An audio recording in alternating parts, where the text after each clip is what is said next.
Get ready. 3, 2, 1, start. Sir, I would like to make a few observations so that the Honorable Minister will make a note about the way in which these institutions are being run. It is a good thing that these institutions have been started, but at the same time, we are suffering from lack of coordination in regard to our technical education. We have certain institutes like the Polytechnic, etc., under the Scientific Research and Cultural Affairs Ministry, and they are run through the state governments. Then there are the engineering colleges under the universities, and thirdly, sir, trade technical education is imparted by the Central Labor Ministry at the state level. In addition to that, the states have certain arrangements of their own for technical education. I feel that there is no effort at coordination, and that leads to a good deal of confusion. Perhaps if there is effort, there are certain difficulties. I hope the Honorable Minister will tell us about that. I would also like to suggest that even in these four institutions, as for some time, the medium of instruction would be English for emotional integration. An attempt should be made to take a few students from the neighboring region or other regions on a reciprocal basis. Otherwise, these institutes will themselves be developing, as was hinted by the previous speaker, some regional consciousness para. There is great difficulty, sir, with regard to technical personnel for teaching, and I am not aware in what way these institutes will be staffed.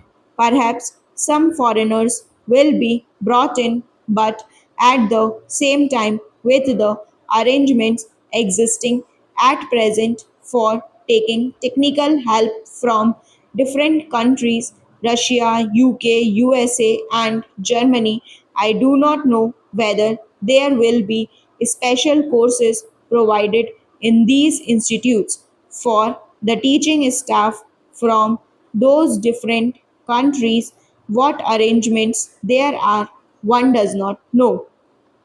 In the present arrangement for teaching, I should have liked to mention the fifth arrangement for teaching at present provided through the various industrial concerns like Bhilai, Rourkela, etc. All these big concerns have their big technical schools, and they take their students for postgraduate work as also for research work.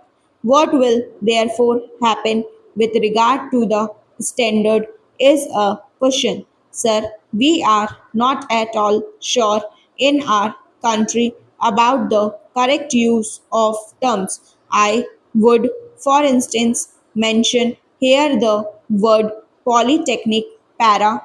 They have one school, and even if there is an arrangement for starting another subject, no effort is made, and no sooner they feel they should give guarantee of some sort of technical education without proper inquiries with regard to the possibilities for employment and the various mineral resources, etc., and the basic education that should enable the students to enter the polytechnics to have the training where it is available. These polytechnics are started para. Similarly, there is some confusion about the use of the word university. We have the Roorkee University for one subject with engineering. So it seems there is going to be one university for one faculty.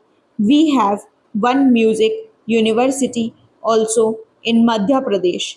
We are going to start, I am told, perhaps a university only for agriculture.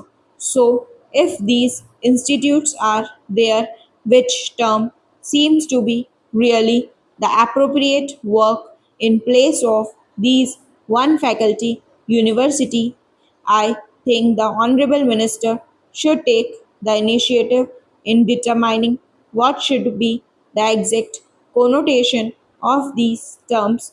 Otherwise, one day, as was pointed out, there will be perfect confusion. Para. There comes also the question of the recognition of the degree given by these institutes, of course, if the training with the special facilities available and the specially recruited staff available is of a high standard, naturally, people would be very anxious to recruit the people who have passed out from there. In the beginning, there will not be any trouble with regard to making use of the graduates turned out from there.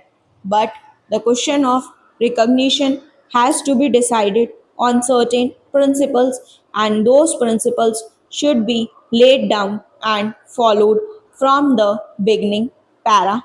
Now, I would like also to mention the question about scholarships. It was pointed out that certain scholarships, especially to the children of the working class, should be given. I would like to point out here that there is already provision for that, and it is not something new. What I would like to stress is that scholarships should be in larger numbers.